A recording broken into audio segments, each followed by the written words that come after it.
All right. Thank you for joining, everyone, and thank you for being here and giving me 30 minutes out of your time today to talk about real use cases of metal 3D printed for tooling.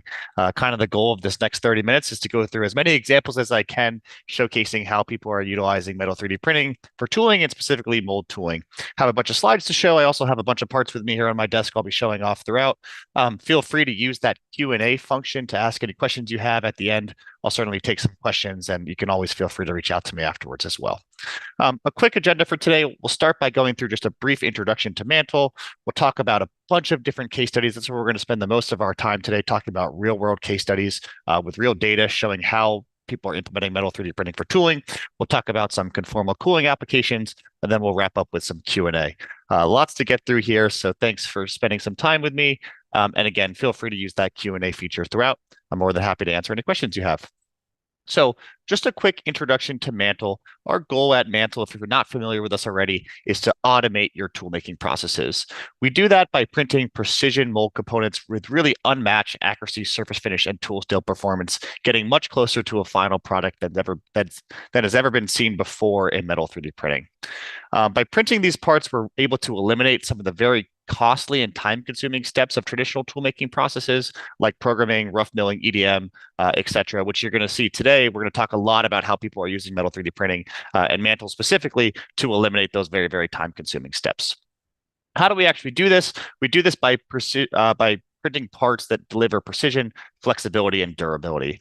When it comes to surface finish, I hope some of you have had the chance to see our parts at trade shows or things like that. But if you haven't, our parts are surface finishes similar to a Sync or EDM surface finish. It's about a D2 finish, 1 to 3 micron RA, but very, very close, much closer than metal 3D printing has gotten in the past and can be used directly to mold.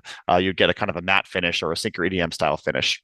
The ability to hold plus or minus 1 thou per inch, so a pretty great tolerance there. Produce very, very fine, sharp details and crisp edges. The ability to incorporate conformal cooling, which is always of interest when we're talking about metal 3D printing. We're using stable, durable tool steels that you're familiar with, such as H13 tool steel, and the whole product is very, very easy to use. If you want to know more about how the technology works and how we actually accomplish all of this, I encourage you to check out some of our other webinars or go to our website and check out some of the content here, because today we're mostly going to be focusing on the results of this. It's great that we can print these really accurate parts. It's great that we can print these really smooth parts and these tool steels, but what does that actually allow you to do?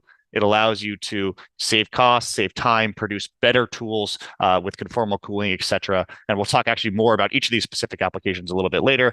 But I always want to make sure I make a point very early on about the real use cases of this because it's great that we have some fancy technology, but what does that actually allow our customers to do? Produce parts in less cost, less time, and produce better tools with conformal cooling. I briefly want to touch on our materials because that's always a very, very common question. Today at Mantle, we're printing two materials, a P2X material. It's similar to a P20. Always get asked, why is it called P2X and not called P20? It actually has slightly superior corrosion and abrasion resistance. So we called it P2X instead of P20 because it actually has slightly better properties, but very similar in terms of hardness. Our more popular material and what most of our customers are using, and you'll see that in our examples today, is this H13 tool steel. 42 Rockwell comes out of our furnace or out of our process at 42 Rockwell, but it can heat treat it up to 50, 52 in a traditional heat treatment process. I almost always get asked also, great, you have these tool steels, but can they be post-processed using traditional mold making techniques? I want to touch these up. The answer, of course, is yes. You can go ahead and do your machining, your drilling, your grinding, your tapping. This is just a test plate I have here showing those operations, all of those without any changes to your standard operating procedures.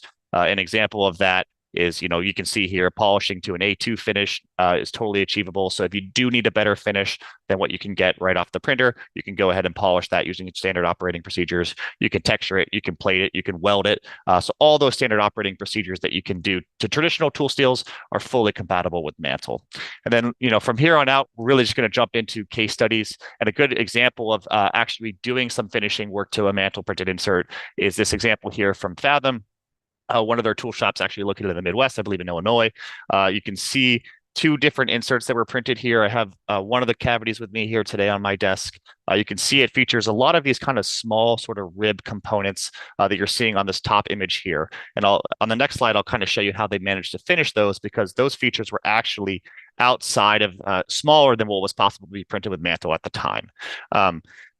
By printing these inserts, they noticed actually a 40% reduction in lead time. They reduced the total operation time, the actual toolmaker operations time from 200 hours down to 110 hours. And the majority of that time savings came from removing all the EDM work involved. There was a lot of sync EDM work involved to produce this insert traditionally. So they removed that from 100 hours down to 27 hours. That's going to be a pretty common theme today you're going to see is reduction of EDM. A lot of the use cases that make the most sense with metal 3D printing and Mantle in general are use cases where they're eliminating or reducing the amount of sync EDM work they have to do. Here, they were overmolding a 60% glass-filled nylon material. And that point I was making earlier about can our materials be post-processed the same way you would in a traditional mold making technology?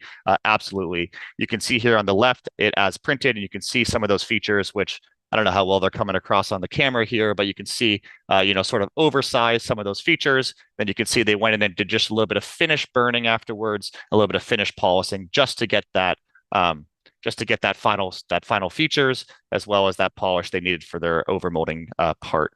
But even with those steps, they still reduced lead time by 40% because they just had to do one finish EDM burn instead of having to do, all those different electrode designs, cut all that graphite and burn all those different shapes. They just did one finish burn to get that final geometry.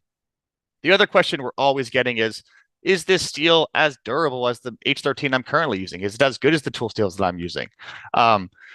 Our answer to that is certainly you can go look at our spec sheets. Our materials are very, very, very similar when it comes to properties of a raw H13. But when it comes to molding situations and molding applications, we have not noticed any difference in material performance. Our really great example here is with Tessie Plastics.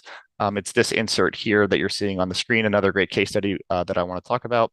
This is an example or experiment we kind of did with Tessie Plastics where they had a 32 cavity tool that was running 32 of these inserts, molding these deodorant sticks. Those deodorant sticks are the screw that goes into your deodorant that hopefully we all used this morning to kind of advance up that actual deodorant.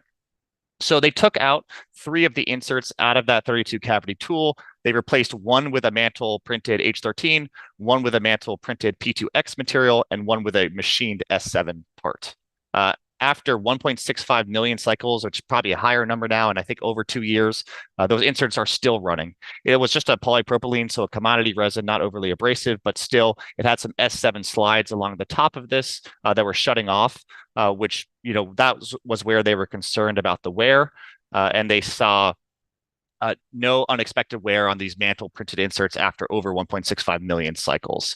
They also were able to produce them, I think, 2 weeks faster than they were able to produce that S7 machine. So when it comes to durability, we certainly are producing a durable tool steel that can be used for millions of cycles and is a very, very, while still saving time and cost to produce inserts like this.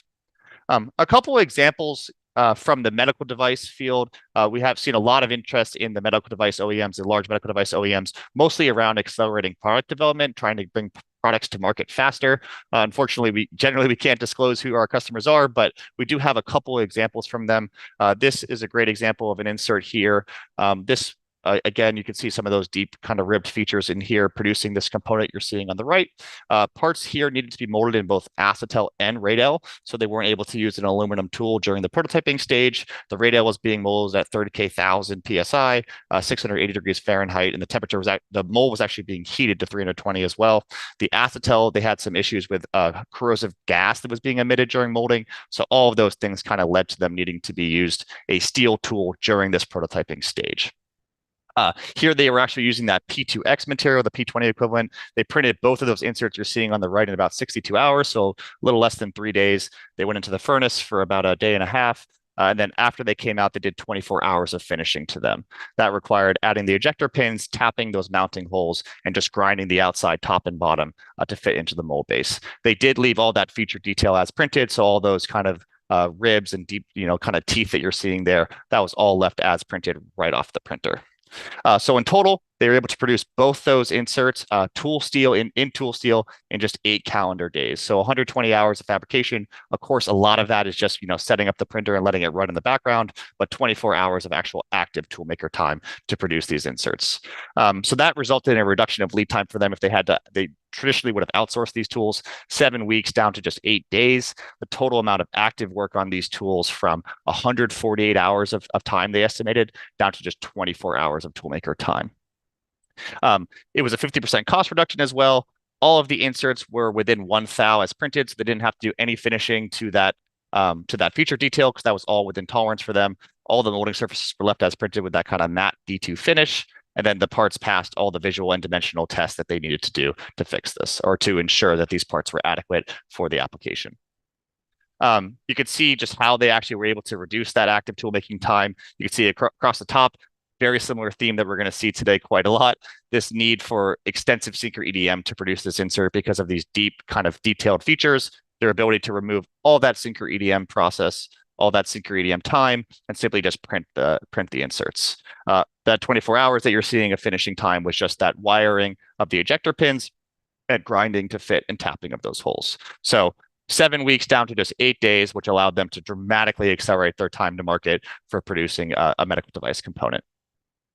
Another good example from the medical device field, this component you're seeing on the top right here, you can see there's 4 different components that we're closing in to produce this tool, a reduction of 12 weeks down to 4 weeks by printing.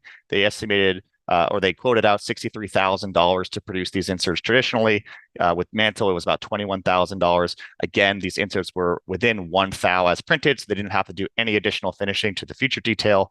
Here, it was a prototyping application, so they molded about 1,800 of these parts in a high temperature engineering resin. And again, all the molded parts met dimensional, mechanical, and aesthetic specifications, and they're pretty stringent here in the medical device field. So it's great to see that parts coming right off of Mantle features as printed were passing those tests that they needed and those stringent requirements. You can see it kind of in the tool there, those 4 different inserts that were closing in to produce that component up top there.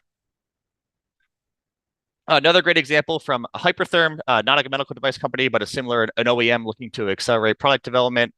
This is a peak component you're seeing on the right. This is actually used in one of their plasma cutters. They're a cutting company. They make plasma cutters, water jets, all sorts of different cool things of that nature. This is actually a shield cap that's used for one of their cutting torches. They needed to kind of prototype this part to make sure that this was the right design. But since it was a 30% glass filled peak, it was being molded at 720 degrees Fahrenheit, so a high temperature. The mold was also being heated to 355 degrees Fahrenheit, so a high temperature application, which meant they needed to use a tool steel here. They were not going to be able to use an aluminum tool or a prototype tool here. So the component that they printed with Mantle here is this slide component. They printed at H13. This is one of the bigger tools I would say that we'll look at today. So it took about a week to print this tool. Of course, that's all unattended time. You set up the printer in a couple minutes. It's going to run for a week in the background, a day and a half in the furnace, and then at the end of the finishing, at the end of the printing process and the sintering process, they just did a little bit of finishing work. They did some wire EDM to add a taper because there was a slide component, and they just ground the entire thing to fit into the mold base. But what's most important for most of our customers is that they left all that feature detail as printed. So they didn't have to do any Synchro EDM work to finish those features, which common theme here is what they were trying to avoid and what was going to add so much cost and lead time to creating this tool. So with Mantle, produced H13 steel tooling in just 2 weeks. Compared to how they were doing things traditionally, you can see it actually in the tool there, a 75% lead time reduction here, a 75% cost reduction compared to buying this tool out of house. Again, the printed tool was used with no post-processing to part detail, so all those kind of ribs inside of there were used as printed with that kind of matte D2 finish. And I actually have a video here. Hopefully, I don't know how well this is coming across in the presentation, but you can see the tool actually being run here. And I believe they ran a couple hundred parts here because, again, it was a prototyping application here. But I think one of the great things about this example here is just the fact of how abrasive and high temp the material was, and the fact that they could use all those feature details as printed. I could watch this all day. Similar theme here. You can see what they were able to eliminate here. 8 weeks down to 2 weeks with Mantle here, eliminating all of that EDM time, all the graphite design, the graphite cutting, the rough EDM, the semi-rough, and the finish EDM were all removed. So they went from an 8-week lead time down to 2 weeks, $15,000. They estimated to produce this part traditionally down to about $3,750 to produce this with Mantle. That includes the finishing costs, and which allowed them to. The time is what was really important to them to be able to do this critical testing on their peak components much, much faster and earlier in the process to validate the manufacturing process. Another great example, kind of moving from the OEMs over to some of the actual injection molding customers of ours, West Plastics. They are a custom injection molder located in Livermore, California.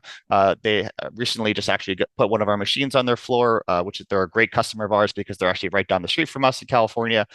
They've been in business for over 50 years. They have a range of different services available as a molder, design, DFM work. They can do mold flow analysis. They do mold design and prototyping. And of course, this one's really important. They have a full service in-house tool room that now features their Mantle metal 3D printer. They also have 23 state-of-the-art presses ranging from 28 tons to 610 tons. And they also do some medical device molding, which means they have an ISO class 8 clean room, which allows them to do medical device molding as well as other clean room required applications. Why did Westech decide to invest in Mantle's Metal 3D printer? This is a really, really great quote from their president, Tammy Barras, who, if you're involved in the molding community, I hope you've had a chance to meet her. She's great. But she said that it's getting harder and harder to find quality tool makers. Using Mantle's technology, we can complete up to 70% of the job and have our tool makers handle the specialized steps that only a human can do. Last time I talked to Tammy, she actually mentioned that were trying to hire a toolmaker and are still trying to hire a toolmaker for a year and a half now, and that Mantle is going to be a huge help for them to kind of future proof themselves because of this labor shortage and labor challenge that's happening in the toolmaking industry. So Mantle's allowing Westech to kind of free up their experienced toolmakers and let their toolmakers that they do have do these really critical specialized steps like keeping their presses running with repair and maintenance and doing the finishing work on Mantle inserts after they're printed.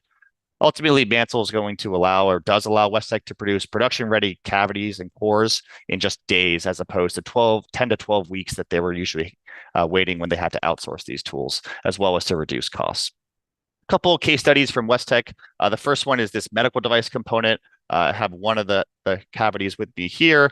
They were actually in process of building a multi-cavity tool for one of their medical device customers. But as it goes, the customer came to them and said, "Hey, we want to make a design change, and we need to validate that design change." In order to do that, Westech needed to come up with a single cavity tool quickly to be able to validate this new design before continuing with this production design and not letting that get too far behind schedule. So they turned to Mantle. You can see the two inserts on the bottom here after grinding being installed into the actual mold base. They were able to save 50 hours of cost by printing these components. There's two halves that look like this. The total actual operations, they estimated it would take their tool makers about 40 hours to make these using traditional methods. With Mantle, after printing, it was only 10 hours. So as I mentioned earlier, saving on labor is really, really important for Westech Plastics. So the ability to only need 10 hours of the toolmaker time instead of 40 hours was really, really important for them. This is at H13 tool steel, and then this was actually injecting a TPE material, so a relatively soft elastomer material. Another great example from them is another medical device application. They actually did this one with Graycon, which is another injection molder, but with less tool making capabilities. Graycon was making a manufacturing aid that was originally being fabricated in acrylic. The part was being molded, followed by machining. They had to machine every single molded part to improve the tolerances and the surface finishes to meet the specifications of the application. The part had some thick, kind of non-uniform sections in it. So the molded part kind of had some challenges that were leading to it being out of spec and were requiring this finishing work afterwards. So what Graycon did was they were making some design changes to the actual acrylic part, and they wanted to see, can we mold this part to meet the customer's specifications and their needs and remove that finishing machining? Because of course that machining step adds a lot of cost and time to producing these parts. And they wanted to see if they could use them right off the press. To do this, they redesigned the part. They worked with Westech Plastics to actually print the inserts. These are some smaller inserts here. I don't know how well you can see on my camera here, but some kind of complex feature detail in there at the very, very bottom. I wish you could feel how well these kind of fit together because these are right off the printer here, these two little small inserts. But these are printed in H13 tool steel. Both of these were printed together in 60 hours, so about 2.5 days. Of course, set it and forget it. So I think they actually ran these over the weekend and they came in on Monday. They're ready to go into the furnace for a day and a half, and ultimately 5 days from design to ship H13 inserts, which is what was really, really crazy for them, allowing Graycon to get these inserts in and validate this new design to see if it was going to work for them. Westech estimated that to build these inserts traditionally was going to take them about 3 weeks. So just because of backlogs and because of what was happening inside of their shop and toolmaker capabilities, capacity, I should say. So they went from a 3 week lead time on these inserts down to just 5 days. We always love hearing tooling in days because it's so common to talk about tooling in weeks, if not months. For Westech's team, it only required 2 hours of active labor to produce these parts because the printer was running lights out over the weekend, allowing Westech to expand out their shop capacity. A lot of our molders actually, this is something that was very interesting to me, was that a lot of our molders are using Mantle not just to do the work they've been doing already, but actually to kind of expand their capacity and engage with new customers. So this is actually a customer who sought out Westech specifically for their Mantle machine because they knew that Westech had recently got one and they wanted to try inserts. They needed inserts quickly, and they looked for Mantle and they saw that Westech had a machine, so they engaged with them, which allowed Westech to expand their capacity and kind of work with a new customer, which we always love when our customers are getting new business because of their Mantle machine. This insert also featured some relatively simple conformal cooling. We'll talk more about conformal cooling later on, but this was just an example of, once they decided they were going to print it, they said, why would we not kind of incorporate a relatively simple conformal cooling in here? Just using intuition, they knew that a channel that's kind of following the cavity is going to be better, going to be more efficient than if they just did straight lines and plugged them. They were hoping that these were going to be used, or they're going to use them for reducing cycle time, of course, and improving molded part quality. We're still looking to get some feedback on the molding here, which we're really excited for, and we'll update everyone on. Another great customers of ours, Nicolet Plastics, they're located in Wisconsin, have a couple of different facilities. Their motto here kind of is fast, fluid, and flexible. They have a full in-house tool room. They have 40 plus presses from anywhere from 30 tons to 610 tons. They have semi and fully automated processes. Of course, with that full in-house tool room comes lots of benefits, but also lots of challenges. And these similar challenges that I think everyone's having with tooling, long lead times and high costs. A lot of the tool makers are focused on repair and maintenance because they need to keep their presses running. That's the number one priority, is keeping their presses running. So doing new tool builds or prototype or low volume tool builds is very, very challenging because of capacity, lead times, and costs associated with them. Similar to Westech and really everyone we talk to, they find it very, very hard to hire experienced tool makers. So they're certainly looking for ways to kind of help automate their tool making process and ensure that if tool makers retire or if they lose some tool makers, they're still going to have the ability to create tooling because they really see that as a strategic advantage to allow them to engage with their customers faster and better. The application we're going to talk about here is this component for their customer Gamber Johnson. It's this slam latch component that you're seeing on the right. What this actually does is it allows tablets and laptops to be mounted to the dashboard. Like when you see a police officer and he's driving 80 miles an hour typing on his keyboard, the latch that's holding that keyboard to the actual dashboard is printed or is using a component that looks like this. For these actual slam latch components or these actual fixtures that attach these tablets to dashboards, being first to market is really critical. This is true, I guess, of all the accessories market, because whoever's kind of first to market ends up capturing most of the market share because people tend to buy accessories as soon as the new product comes out. This part was being molded in 35% glass-filled nylon, a 6/6 nylon. You can see I have one of the inserts with me here today, but there was 3 inserts that were printed to produce this component. Similar theme that we talked about today. You can imagine the amount of EDM and sync EDM work that would be required to produce these tall, kind of thin, very, very sharp feature details that I have here on this tool. They printed the 3 inserts in 150 hours, so about a week of printing. All 3 of them went into the furnace for about a day and a half. And then ultimately, there was about 10 hours of finishing required on these tools. Wire EDM to the ejector pin. So I don't know how well you can see the small holes in here, but the ejector pins were printed in. Then they just went and dropped a wire through and finished them. And then they ground the outside to fit it into the mold base. So ultimately allowing them to produce a whole H13 tool in just 2 weeks, which is kind of unheard of for them. They estimated these tools would take about 6 weeks to produce traditionally. So from 6 weeks down to 2 weeks. The amount of toolmaker time from 180 hours they estimated because of how much EDM time is required here down to just 12 hours. They were molding this relatively abrasive material, this nylon 6/6, 35% glass filled, and the printed tool was used with no post-processing to the feature detail, which is really always what we want to hear, is that they didn't have to touch any of that feature detail that's so complex it would have taken so long to build. They were able to use all of that as printed right off the Mantle machine, which is always great to hear. You can see 2 of the inserts up top there.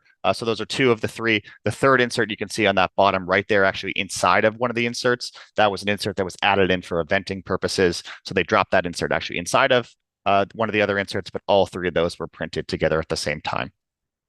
Looking at the time it took to, how they saved all this time, similar theme, removed all the EDM from the process, letting them go from 6 weeks down to 2 weeks, 180 hours of toolmaker time down to just 12 hours of toolmaker time, which when you're trying to take advantage of your tool room is super, super critical.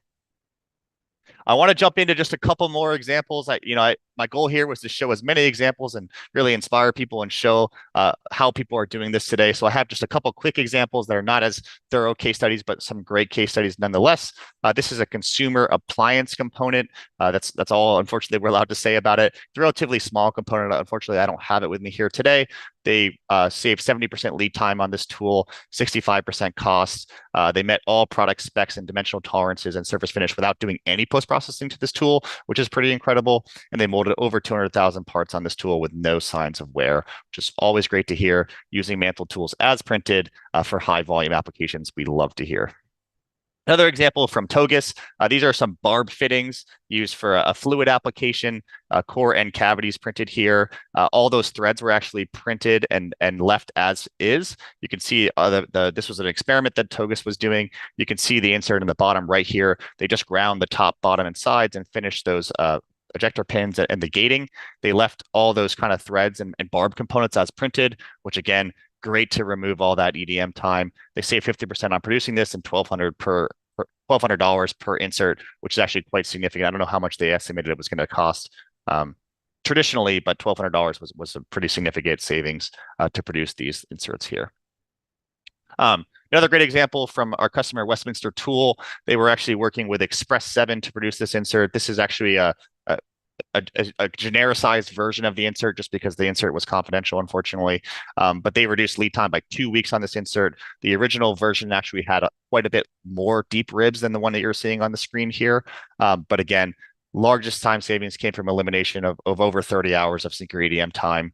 This is kind of a cool story for Express 7 because they're a two-person tool room located in Minnesota, I believe. And this is not an insert that they normally would have taken on, but they worked with Westminster Tool to print that insert, send it to them, and then that allowed them to eliminate all that sync EDM work that would have, kind of made it a no bid for them and allowed them to take on a job that they normally wouldn't have done, which is great to see, two tool shops, Westminster Tool and Express 7 kind of working together.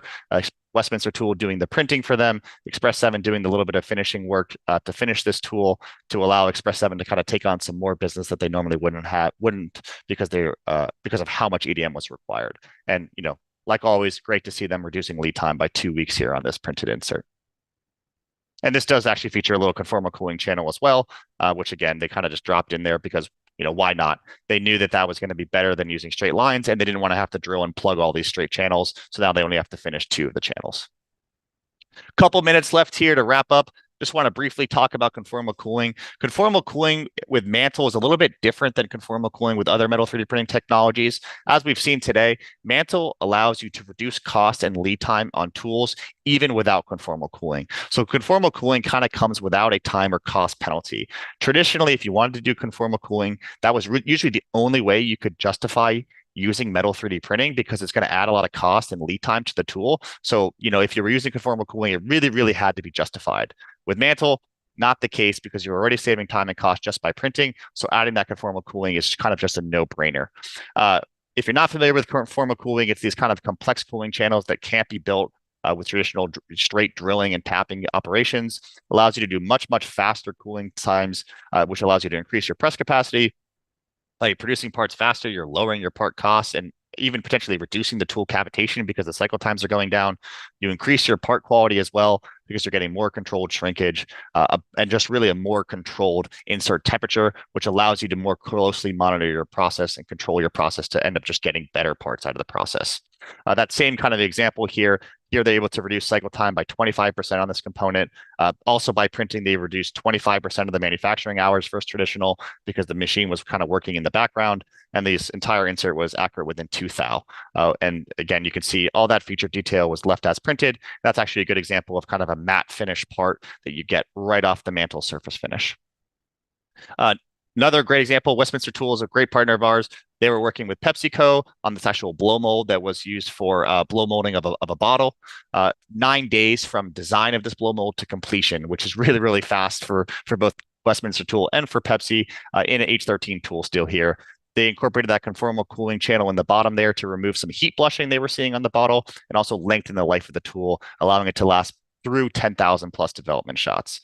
This tool, after printing, just required a little bit of finishing. They ground the top and bottom just so they were perfectly flush and flat. And they did some hard milling to the outer diameter of the base and finishing of that O groove, O-ring groove that you see on the bottom there in that translucent view.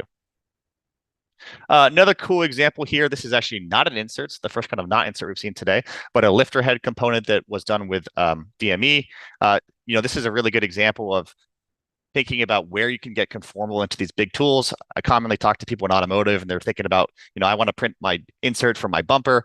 Unfortunately, that's a little bit too large for us today, but there's probably some sections of that tool that would benefit from conformal cooling and dropping a conformally cooled insert into there, like a lifter head or some other kind of problem hotspots. This is kind of a cool example of just, kind of out of the box, a trial we did with DME to kind of incorporate a better lifter head design by incorporating some conformal cooling into that part. One last example here before we wrap it up. Thanks for staying with me, guys, through this kind of power 30 minutes of applications, which always gets me really excited. So hopefully this was valuable for you. Another great example from Westminster Tool. This was a medical device tweezer component from part design to molded parts within 3 weeks for a medical application, which really blew them away. This was successfully molding a bio-based 65% glass-filled nylon 11. So they was a very, very particular material that was very, very challenging to mold. So conformal cooling here actually allowed them to more precisely control the temperature of the tool, which is what they were looking to do, less so than reduce cycle time. They wanted to be able to make sure they were getting quality parts, and they absolutely were able to do that by incorporating that conformal cooling channel that you're seeing in the top right there. Awesome.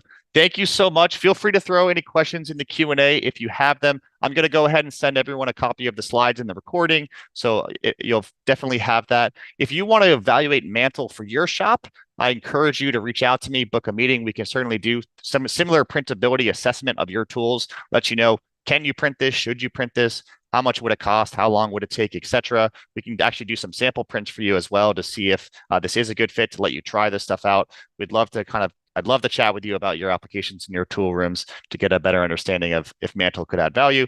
Feel free to shoot me an email. You can book a meeting with me directly at that link there. But I'll stick around for a couple minutes in case there's any questions and answer. I almost made it on time, just 2 minutes over, but there was a lot of content I wanted to get through there. So thank you everyone for joining me, and I hope you have a great rest of your day. Thanks.